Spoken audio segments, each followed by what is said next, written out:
you mga kaibon, maraming salamat po. Welcome back sa YouTube channel natin mga kaibon. Kumusta po kayong lahat mga kaibon? For today's video, sasagot po tayo ng katanungan ng mga kaibon natin. Ito po, yung unang tanong sa akin ng kaibon natin. Ang tanong, Idol, may parisan ako dito na back to back yellow bulls.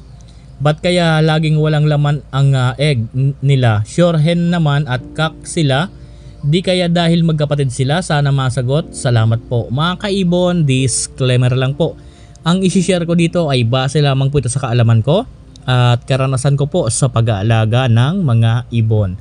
Sa tanong sa atin ng kaibon natin, meron daw siyang back-to-back yellow bulls. Lagi daw walang laman yung itlog. Sure hen naman daw at cock. Ang tanong sa atin ni Sir, di kaya dahil magkapatid daw sila? Mga kaibon, sa ganitong klase ng parisan, minsan talaga nangyayari po ang ganito sa magkapatid or kaya naman kahit po hindi sa magkapatid. Nangyayari po talaga na laging nag-iitlog, walang laman kahit po kak at hen naman at kahit po nagme-mate naman yung dalawa. Ibig sabihin po kapag ganito, hindi po sila compatible kaya po hindi sila nakakabuo. Mas maganda po sa ganitong klase ng mga parisan na hindi compatible, dapat po binibiyak.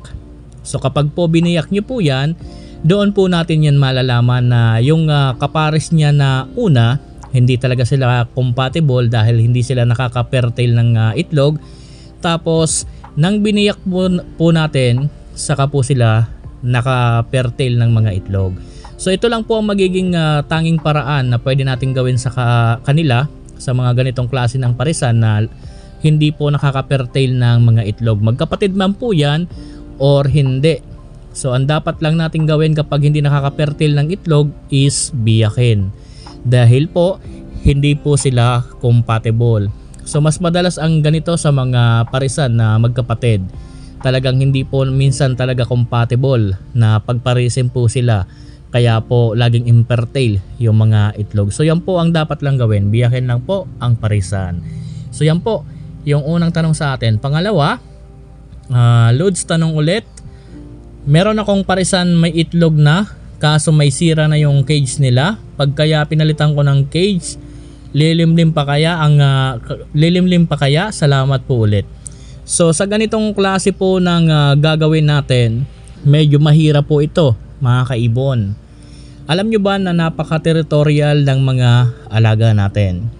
Halimbawa po, meron kayong bibilhin na ready to breed na or kaya naman doon pa lang sa sealer, nagpapatungan na yung dalawa.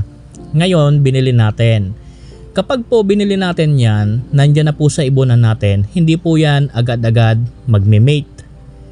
Makikiramdam po muna yan sa lugar. Kapag po komportable na yan sila sa lugar na pinaglipatan, doon na po yan magme-mate. Pero minsan, inaabot pa yan ng buwan bago maging komportable sila dyan sa lugar. Mabilis na siguro ang 15 or 10 days. Kapag maganda yung naging lugar nila, komportable agad sila, siguro ko mga 10 days magme-mate yan. Pero kapag naramdaman nila na hindi sila komportable, talagang aabutin pa yan kahit ilang buwan mga kaibon. Sa paglipat naman ng halimbawa papalitan ng cage yung naglilimlim na breeder, medyo mahirap po yan. Dahil po kapag po nilipat natin yan, dapat po gagawin natin gabi or kaya naman dapat ang gagawin natin, ang papalitan lang natin yung cage, hindi po yung nest box kasama. Kasi po kung bagong nest box, bagong cage, hindi po yan maglilimlim mga kaibon dahil po maninibago yan. Halimbawa kasi mga kaibon, nilagay natin yung itlog sa bagong cage na merong bagong nest box, tapos nilagay na natin din yung breeder, so maninibago yan, akala nila hindi kanila cage yan at nest box. So medyo mahirap po. Kaya po nasabi ko na dapat natin tong gawin gabi dahil baka ito po ay pwedeng makatulong na tanging paraan. So ang gagawin po natin, cage lang ang papalitan. gabi po natin yan gagawin. Ang gagawin natin dyan, mas maganda po kung nagigising kayo ng maaga, hindi pala gabi, sorry, madaling araw. Kung nagigising po kayo ng maaga, halimbawa po mga 4:30 or kaya naman mga alas 5 ng madaling araw. So ang gagawin po ninyo, yung breeder po ninyo na merong itlog, dapat po pareho po yan nasa loob ng nest box. Ngayon, takpan nyo po kapag nasa loob yung dalawa, takpan nyo po yung nest box. Kapag po natakpan po ninyo yung nest box, ilagay nyo po doon sa bagong cage. Ngayon, kapag nailagay nyo po doon sa bagong cage, mas maganda, kagaya nga ng sinabi ko, mga alas 5, mga ganyan, hayaan nyo lang po. I-open nyo na po yan umaga. Kapag nag-aagaw na po yung liwanag, paliwanag na at yung nag-aagaw yung dilim at liwanag.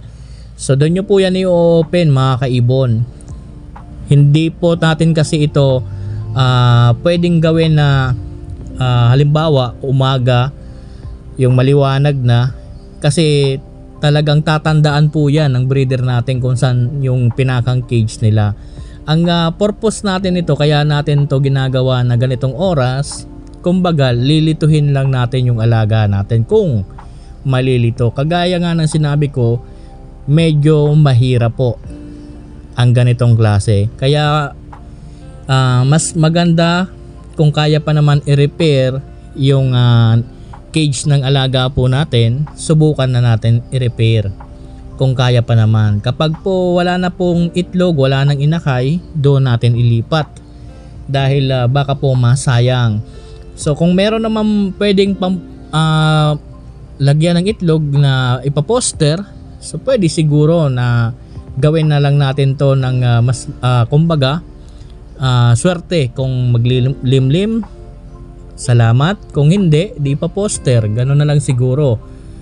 Kung meron, magpo-poster. Pero kung wala, mas maganda i-repair na lang muna. Yung sinabi ko kanina, suggestion ko lang yon na pwedeng paraan, pero hindi po yun 100% masasabi ko na magiging okay, dahil matalino rin po ang alaga natin. So yan po yung pangalawang tanong sa atin. Pangatlong katanungan sa atin mga kaibon, sir, tanong lang po, may parisan akong green pastel split opa na kak at Lutino opa hen. Paano ko malalaman na opa yung anak? Kasi split opa lang yung kak. Anong palatandaan na opa sila? Parehas dilaw yung anak, 2 pieces. Yung isa red eye, yung isa naman hindi. So pag po gusto ninyong malaman kung opaline ang isang ibon, una yan na po, parent. Pangalawa, tingnan nyo po yung buntot. Sa buntot po, kahit hindi mo po alam kung anong ID ng parent, kung maalam po kayo or marunong kayo tumingin ng mga buntot ng opaline, so doon pa lang malalaman nyo na agad na opaline yung naging inakay. So tingnan nyo po yung buntot ng painakay po ninyo kung opaline yan. Kasi po ang ganyang klase po ng parisan na split green pastel split opa na kak, ang kapares Lutino opa na hen, ang pwede pong ilabas niyan sa visual, Lutino opa. Pwedeng kak, pwedeng hen. Pwede rin po yan maglabas ng normal hen. Pwede rin po yan na normal hen na Lutino. Pwede rin po yan maglabas ng Lutino split opa. Sa non-visual, pwede rin po yan maglabas ng opaline, pwedeng kak, pwedeng hen. At split na rin po yon sa ino. Pwede rin po yan maglabas ng normal na hen, split ino. At pwede rin po yan maglabas ng split opa, split ino. So tingnan nyo lang po ang buntot ng inakay, doon nyo po yan malalaman kung opa. So yan po. Panghuling tanong sa atin ng kaibon natin. Magandang gabi Sir Idol, present po. May tanong ako. May parisan ako na first time po nag-itlog. Isa lang po yung itlog niya. di na nadagdagan. Ano kaya ang problema, Sir Idol? Salamat po, happy birthday. So, isa lang yung naging itlog. Baka po masyado ng matured ang parisan po ninyo. Kung hindi naman yan masyadong matured, baka po wala sa kondisyon ang parisan po ninyo. Or kung halimbawa naman po ang parisan po ninyo basal, minsan normal po yan na nagkakaroon ng isa lang na itlog. So, pero kung talagang yung parisan po ninyo halos lagi ganyan ang iniitlog, isa, baka po masyado ng matured ang parisan po ninyo.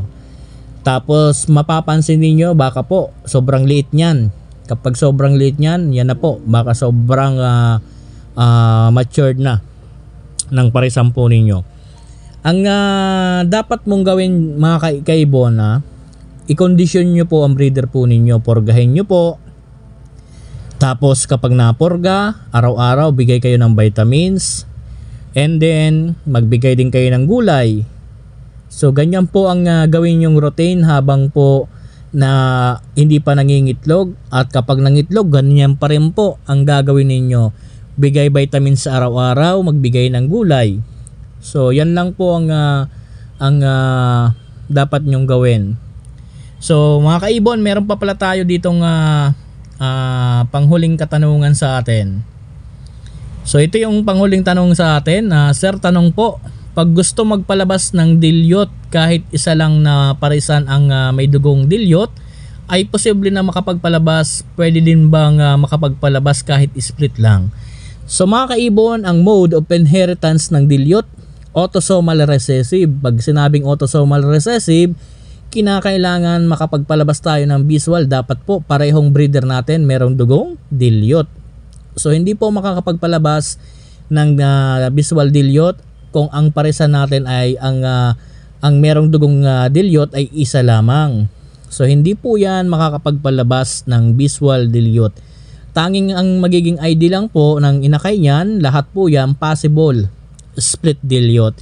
So dapat po parehong breeder, parehong parisan merong dugong dilute para po makapagpalabas ng visual. So yun po mga kaibon. Sa mga susunod na video na natin tayo mag-shoutout kasi napakahaba po ng video natin. Ang dami kasi natin sinasagot na mga tanong. Pasensya na po mga kaibon kung hindi natin na-shoutout yung mga nagpapa-shoutout. Hayaan nyo mga kaibon at gagawan ko po ng paraan para naman makapag-shoutout tayo. Kasi mga kaibon, hindi ko kasi kaya na isang video ay isang tanong. Merong tanong na kaya kong ipaliwanag ng 2 minutes, 3 minutes. Kasi sa 2 minutes, 3 minutes na tanong na, sa tinanong sa atin, kaya kong sagutin yun ng gano'n na malinaw. Pero siyempre may mga tanong na kinakailangan mong ipaliwanag ng mahaba para lalong maunawaan. Pero hayaan mo mga kaibon, gagawin natin ang best natin para makapag-shoutout din tayo. Kahit naman ako mga kaibon, gustong gusto ko rin mag-shoutout sa inyo. Kaso lang talagang sa dami ng tanong, ito nga, bali ilan lang tong sinagot natin na katanungan. Meron pang 2 na tanong na naiwan. So meron pang napakaraming tanong sa comment section. So pinipili ko na lang yung pinaka-importanteng tanong. Hayaan nyo mga kaibon, gagawa natin ng paraan. Pasensya na po. Hanggang dito muna tayo. Maraming salamat po. Happy birthday po sa ating lahat. God bless po sa ating lahat mga kaibon. Thank you po.